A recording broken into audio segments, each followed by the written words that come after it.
Preserving your privacy in the digital age requires work. Most cities and towns are covered by a robust arsenal of surveillance tools, and social media photos and video can contain sensitive information around someone else's identity and involvement. So if you're heading to a protest, here are some things to remember if you want to protect your anonymity and respect the privacy of others while exercising your First Amendment right.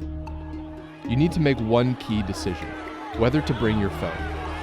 I think all of us are aware of just how much of our personal lives are sort of stored on these devices. And so, definitely the safest thing to do is, if you can, to leave your main phone at home. If you do decide to take your device, there are ways to beef up its security.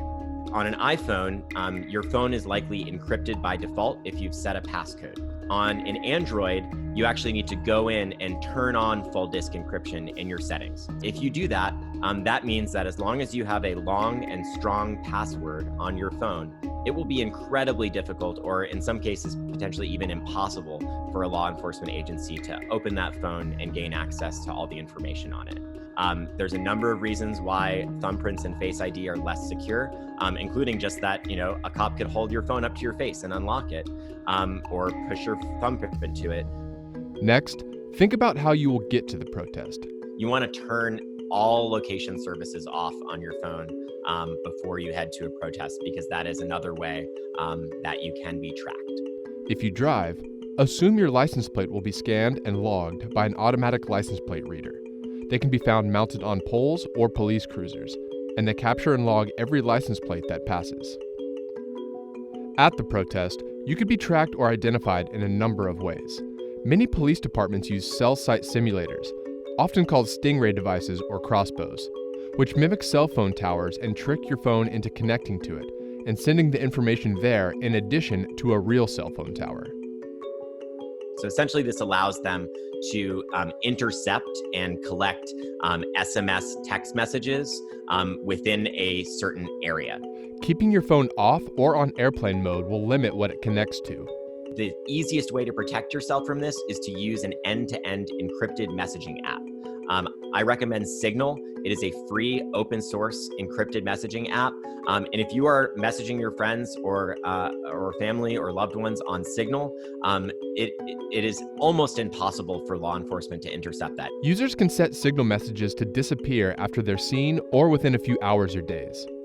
WhatsApp also uses end-to-end encryption, but it is owned by Facebook. Photos taken on your phone are encoded with metadata that includes the time and GPS coordinates of where the photo was taken. And if you post that to social media, the metadata is still there.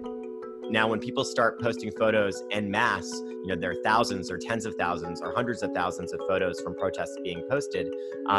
Police or law enforcement can also go through those photos programmatically. So sort of scraping large amounts of photos from the internet, looking through them using things like facial recognition software or other software to analyze them. And then also you want to strip the photo of that metadata, because you don't want to just hand that type of data over, again, not just to the police, but to anyone on social media that might want to use it to do harm.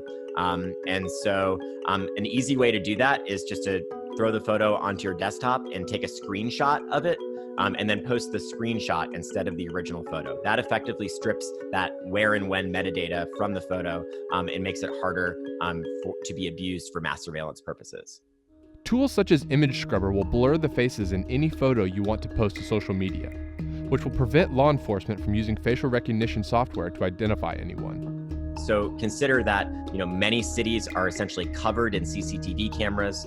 Private businesses may have CCTV cameras.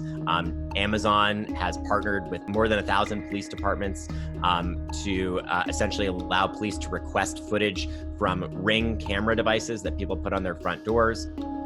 If you are concerned about being targeted by facial recognition, you want to cover as much of your face as possible. Wear sunglasses or something like that, as well as a mask. But it's important to remember that each of these pieces of data can be put together to create a comprehensive picture of you, your employment, your contacts and associates, and your travels, whether you want it or not. just taking a moment to just consider the potential implications of everything that you share and post, and remember again that others might be more at risk than you are. You don't have to be a hacker whiz. These are basic steps that everyone can learn to take, and each one that you take makes you and your community a little bit safer.